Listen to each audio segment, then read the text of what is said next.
ശബരിമല സ്വർണ്ണക്കൊള്ളയുമായി ബന്ധപ്പെട്ട നിർണായകമായ മറ്റൊരു അറസ്റ്റ് കൂടി നടന്നിരിക്കുകയാണ്. മുൻ എക്സിക്യൂട്ടീവ് ഓഫീസർ മുരാരി ബാബുവിന്റെ അറസ്റ്റാണ് പ്രത്യേക അന്വേഷണ സംഘം രേഖപ്പെടുത്തിയത്.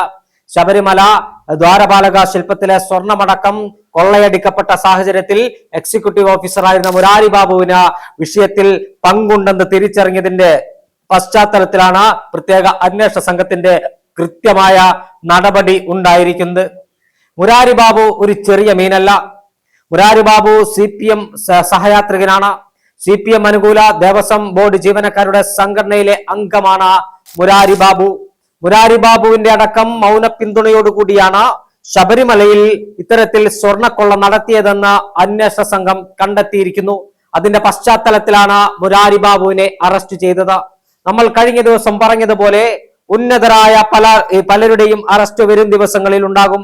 ഇത് കേവലം ഉണ്ണികൃഷ്ണൻ പോറ്റിയിലും മുരാരി ബാബുവിലും ഒതുങ്ങുന്നതല്ല. ശബരിമലയിലെ സ്വർണ്ണക്കൊള്ള എന്ന് പകൽ പോലെ വ്യക്തമായിരിക്കുകയാണ്. ഈ സ്വർണ്ണക്കൊള്ളയ്ക്ക് പിന്നിൽ വലിയ ഒരു മാഫിയ തന്നെ പ്രവർത്തിച്ചിട്ടുണ്ട്. ദേവസ്വം ബോർഡ് അംഗങ്ങളും ദേവസ്വം ബോർഡ് പ്രസിഡന്റുമാരും ദേവസ്വം ബോർഡ് ഉദ്യോഗസ്ഥരും അടക്കമുള്ളവരുടെ പിന്തുണയുണ്ടോ എന്ന കാര്യത്തിൽ വ്യക്തത വരുത്തേണ്ടത് ദേവസ്വം ബോർഡുമായി ബന്ധപ്പെട്ട് കേസ് അന്വേഷിക്കുന്ന പ്രത്യേക അന്വേഷണ സംഘമാണ്. ശബരിമല ധർമ്മശാസ്താവിന് ശബരിമലയിലെ കലിയുഗവരതന് കാണിക്കയായി ലഭിച്ച സ്വർണവും വെള്ളിയും പണവും അടക്കം വലിയ മോഷണം സന്നിധാനത്ത് നടന്നിരിക്കുകയാണ്. ഉണ്ണികൃഷ്ണൻ പോറ്റി നമ്മൾ നേരത്തെ എല്ലാം പറഞ്ഞതുപോലെ ഒരു ചെറിയ നത്തോലി മാത്രമാണ്. ഇതിന്റെ പിന്നിൽ പ്രവർത്തിച്ച ഈ കൊള്ള സംഘത്തിന് നേതൃത്വം നൽകിയ, ഈ കൊള്ളയ്ക്ക് നേതൃത്വം നൽകിയ വൻകിട സ്രാവുകൾ, വമ്പൻ സ്രാവുകൾ ഇപ്പോഴും നീന്തി തുടിക്കുകയാണ്. ഈ വൻ സ്രാവുകളെയാണ് പുറത്താക്കേണ്ടത്, അല്ലെങ്കിൽ ഈ വൻ സ്രാവുകളെയാണ് പുറത്തു കൊണ്ടുവരേണ്ടത്.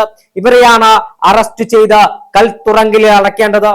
ശബരിമലയുമായി ബന്ധപ്പെട്ട ഇത്രത്തോളം വലിയ കേരളം ഞെട്ടുന്ന, അല്ലെങ്കിൽ ഇതിന്റെ കൃത്യമായ കണക്ക് പുറത്തു വന്നാൽ രാജ്യത്ത് നടന്ന ഏറ്റവും വലിയ ക്ഷേത്ര കുംഭകോണങ്ങളിൽ ഒന്നാം സ്ഥാനത്തായിരിക്കും ശബരിമലയിലെ മോഷണം. ശബരിമല കുംഭകോണം എന്ന സംശയമില്ലാത്ത കാര്യമാണ്. കോടിക്കണക്കിന് രൂപയുടെ അയ്യപ്പ ഭക്തർ കാണിക്കയെ അർപ്പിച്ച സ്വർണം ഉണ്ണികൃഷ്ണൻ പോറ്റിയും മുരാരി ബാബുവും ഉൾപ്പെടെയുള്ള കാട്ടുകള്ളന്മാർ കൊള്ളയടിച്ചു കൊണ്ടുപോയിരിക്കുന്നു. ഇതിൽ ഉണ്ണികൃഷ്ണൻ പോറ്റി ഞാൻ മനസ്സിലാക്കുന്നത് കമ്മീഷൻ വ്യവസ്ഥയിൽ ജോലി ചെയ്ത ഒരു വ്യക്തിയാണ്. ഉണ്ണികൃഷ്ണൻ പോറ്റിക്ക് ഇതിന്റെ കമ്മീഷനാണ് ലഭിച്ചത്. വൻകിട സ്രാവുകൾ ഇപ്പോഴും പുറത്തു നിൽക്കുകയാണ്. അവരെയാണ് പൊതുസമക്ഷത്തിന് മുൻപാകെ ഹാജരാക്കേണ്ടത്.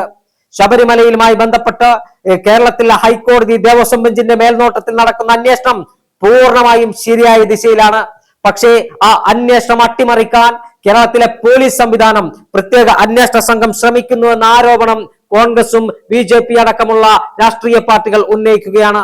ശബരിമലയിൽ ഇതുവരെ കാണാത്ത തരത്തിലുള്ള സ്വർണ്ണക്കൊള്ള നടന്നിരിക്കുന്നു. പുറത്തു വന്നത് മഞ്ഞുമലയുടെ ഒരറ്റം മാത്രമാണ്.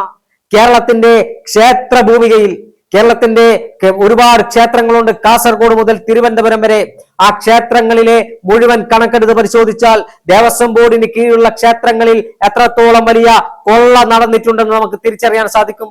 എന്തായാലും ശബരിമലയുമായി ബന്ധപ്പെട്ട് മുരാരി ബാബുവിന്റെ അറസ്റ്റ് ഒരു സൂചനയാണ്.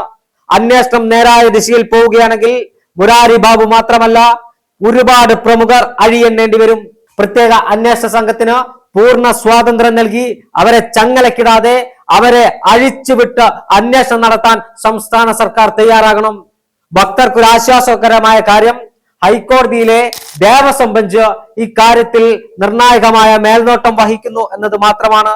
ദേവസ്വം ബെഞ്ചിന്റെ മേൽനോട്ടത്തിൽ അന്വേഷണം പുരോഗമിച്ചാൽ ഒരു സംശയവും വേണ്ട, ദേവസ്വം ബോർഡ് പ്രസിഡന്റുമാരും ദേവസ്വം ബോർഡ് അംഗങ്ങൾ ഉൾപ്പെടെയുള്ളവരിലേക്ക് അന്വേഷണം എത്തും. 2019 കാലത്ത് ശബരിമലയിലെ തിരുവിതാംകൂർ ദേവസ്വം ബോർഡ് പ്രസിഡന്റായിരുന്ന A. പത്മകുമാറിന്റെ CPMന്റെ പത്തനംതിട്ട ജില്ലാ സെക്രട്ടേറിയറ്റ് അംഗമായ A. പത്മകുമാറിന്റെ മകന് അയ്യപ്പന്റെ യോഗദണ്ഡ് എങ്ങനെ കിട്ടിയെന്ന ചോദ്യം അവശേഷിക്കുകയാണ്. പത്മകുമാർ പറഞ്ഞത് എത്രയും പെട്ടെന്ന് അതിന്റെ അറ്റകുറ്റപ്പണി തീർക്കാൻ എന്റെ മകന് ഞാൻ നൽകിയതാണെന്നാണ്. A. പത്മകുമാറിന്റെ മകന് യോഗദണ്ഡ് നൽകിയത് എന്ത് മാനദണ്ഡത്തിന്റെ അടിസ്ഥാനത്തിലാണ്? അതിലേതെങ്കിലും തരത്തിൽ അഴിമതി നടന്നിട്ടുണ്ടോ? യോഗദണ്ഡിന്റെ സ്വർണം നഷ്ടമായിട്ടുണ്ടോ? തുടങ്ങിയ കാര്യങ്ങളെല്ലാം അന്വേഷണത്തിന്റെ പരിധിയിൽ വരണം. പോറ്റി, അതായത് ഉണ്ണികൃഷ്ണൻ പോറ്റിയെ പോറ്റിയതാരി എന്ന ചോദ്യം വീണ്ടും ആവർത്തിക്കുകയാണ്. ഉണ്ണികൃഷ്ണൻ പോറ്റി ഒറ്റക്കല്ല ഈ കളവ് നടത്തിയത്. വലിയ ആളുകളെ പിൻബലത്തോടുകൂടി പിന്തുണയോടുകൂടിയാണ് ശബരിമല സന്നിധാനത്ത് ഈ കളവ് നടന്നത്. ഈ കളവുമായി ബന്ധപ്പെട്ട നിർണായകമായ വിവരങ്ങളാണ് അന്വേഷണ സംഘം പുറത്തു കൊണ്ടുവരുന്നത്. അന്വേഷണ സംഘം കൃത്യമായി അന്വേഷിച്ചാൽ പല പ്രമുഖരുടെയും തല ഉരുളും. പല പ്രമുഖരും കയ്യാമം വെച്ച് കൽത്തുറങ്കലിലേക്ക് പോകുമെന്ന കാര്യത്തിൽ തർക്കമില്ല. പക്ഷേ ആ വിഷയത്തിൽ മുരാരി ബാബുവിനെ അറസ്റ്റ് ചെയ്ത് അവിടെ അന്വേഷണം നിലയ്ക്കരുത്. മുരാരി ബാബുവിനെ കൃത്യമായി ചോദ്യം ചെയ്താൽ മറ്റുള്ള ആളുകളിലേക്ക് എത്തും. ഉന്നത ഉദ്യോഗസ്ഥർ അടക്കമുള്ള രാഷ്ട്രീയ പ്രമുഖർ അടക്കമുള്ളവരുടെ വിവരങ്ങൾ മുരാരി ബാബുവിന് കൃത്യമായി അറിയാം. മുരാരി ബാബു അക്കാര്യം തുറന്നു പറഞ്ഞാൽ വലിയ അറസ്റ്റ് ഉൾപ്പെടെയുള്ള കാര്യങ്ങളിലേക്ക് അന്വേഷണ സംഘത്തിന് കടക്കാൻ കഴിയും. എന്തായാലും അന്വേഷണ സംഘം ഈ വിഷയത്തിൽ വരും ദിവസങ്ങളിൽ എന്ത് നിലപാട്, എന്ത് നടപടിയായിരിക്കും സ്വീകരിക്കുക എന്നത് കണ്ടറിയേണ്ടതാണ്.